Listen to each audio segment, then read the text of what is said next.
एक तरफ प्रधानमंत्री नरेंद्र मोदी अमेरिका दौरे की तैयारी कर रहे हैं, दूसरी तरफ चीन के साथ जो सफल बातचीत हुई है वो है।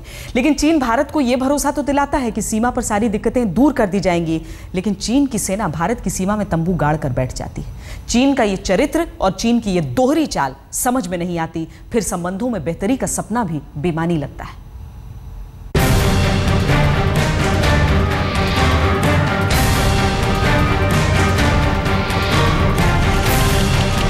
इन मुलाकातों का मतलब दिल्ली में कुछ और होता है और सरहद पर कुछ और। यहाँ वादे होते हैं, बदलाव की उम्मीदें बनती हैं, वहाँ सरहद पर ढिठाई होती है, लोमड़ी वाली चालें चली जाती हैं। चीन की जिस सेना के लद्दाख वाले भारतीय क्षेत्र से लौट जाने की खबर आ रही थी, वही सेना चुमार में फिर तंबू गाड़कर बैठ गई है। 7 तंबू टांगने के बाद उन्होंने ये संकेत भी दिया है कि फिलहाल वो हटेंगे नहीं।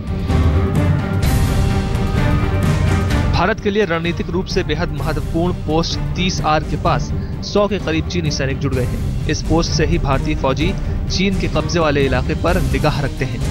यहाँ भारत के मुकाबले चीन की सेना खुद को कमजोर पाती है, इसलिए यहाँ उनकी घुसपैठ होती रहती है। ये घुसपैठ ताजा है। 35 चीनी सैनिक चुमार की एक चोटी पर पहले से डेरा डाले बैठे हुए हैं। ऐसे में चीनी राष्ट्रपति का सप्ताह भर पुराना आश्वासन बेमतलब लगता है, जो उन्होंने दिल्ली में मोदी से मुलाकात के बाद दिया था। 双方同意继续尊重和照顾彼此关切，以积极态度妥善处理两国间存在的问题。中印边界问题是历史遗留问题，多年来双方通过友好协商稳步推进边界谈判，取得了积极进展。中印边境地区保持了和平与稳定。由于边境尚未划定，有时可能会出现涉边事件，但双方完全可以通过现有。इस इलाके में रविवार को तनाव की स्थिति पैदा हो गई जब सड़क बना रहे चीनी भारतीय सीमा में दाखिल होने लगे।